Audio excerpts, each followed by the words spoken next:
what we do to honor Kings Parkers who have contributed to the written and graphic arts. And we're excited. The goal of the museum is to preserve our history and present it as curriculum to the children in the district as well as the town as a whole.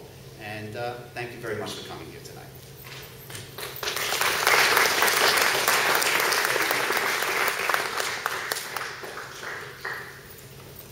Okay, our first recipient tonight is my dear friend, King Pedlar. I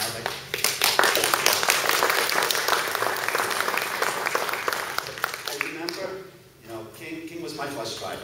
Wait a second, King, not yet? I told you to kill him at the right time. I didn't, he just came up. But King Pedlar was my bus driver, and it was many, many, many years since I had last seen him. And then I got this phone call about 7 years on the phone, and this strangely familiar voice said, "Hello, this is King Pedlar." And I knew who it was right away.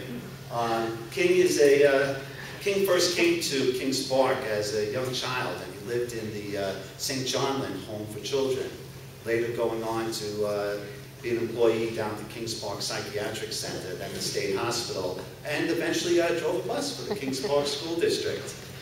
For many years, I would go through the Kings Park Museum archives, and I would see on the back of all the pictures, it's annotated who's in the picture, dates and times and everything. And I always wondered whose that handwriting was. And it wasn't until one day King left a note for me that I realized it was King Pedlar all the time. We have computers in the museum which we try to archive the material, so when people come to us, we can provide them with the information they're looking for. Like we've been working on a film helping Lucy Weiner. She's a former patient at the psychiatric center who's working on a film for the last decade and a half on her experience at the hospital. And that's an example of the type of projects at the Heritage Museum we help by providing them with the materials. And King is instrumental in that. But if someone asks, do you have a picture of such and such? I don't check the computer, I ask King. If you want to know what year Matthew O'Reilly was born, you ask King Pedlar. His ability to archive information and record on a moment's notice is absolutely phenomenal. I say, I trust King's 40 years ago better than I trust mine yesterday.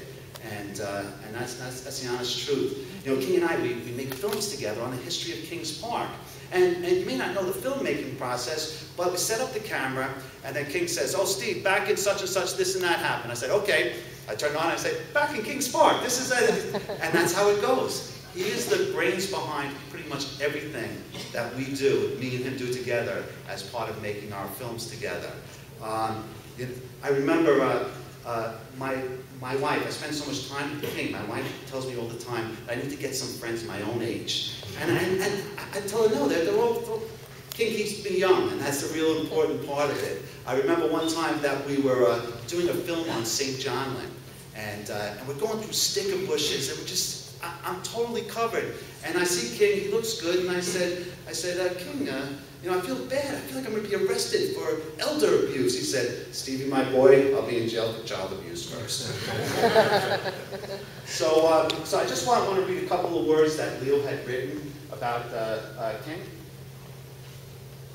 Once a child member of the St. John Orphanage, Kings Pedlar over the years has woven himself into the fabric of Kings Park.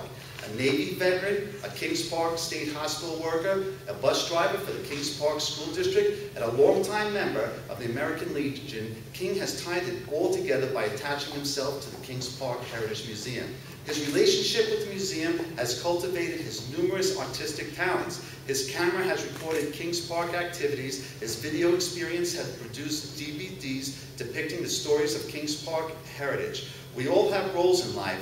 Kings Pedlar just may be the recorder of the tribe. Ladies and gentlemen, Mr. King Pedlar.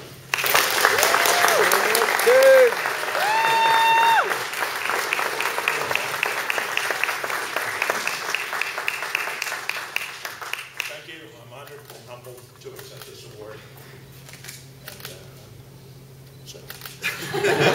All right, stage front. I'm going to call better than a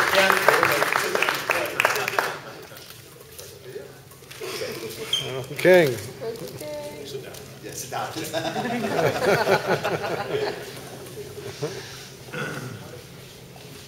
Now, as it may happen, is when I walked in tonight, Leo said, I don't have the names of anybody who's going to be introducing our honorees tonight. And of course, I wrote everything down. I ran around the room. And so I must have handed out the pamphlet to anyone. So if you have my notes on there, you make your bid, so I'm going to wing it the best I can. And so I'd like our next honoree is a classmate of mine, Rose Kent.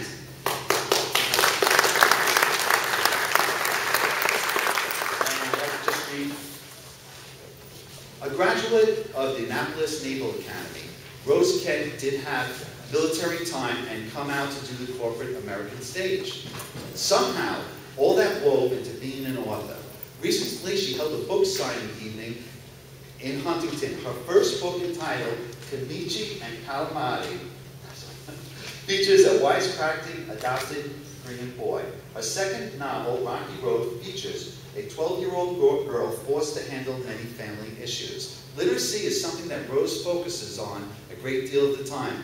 Maybe, just maybe, there will be a book with Kings Park playing a role. She feels that Kings Park, along with her parents, significantly opened up the world to her. And Rose, who said, do we have someone speak to Rose tonight? Right up here. Rose Kent, thank you very much.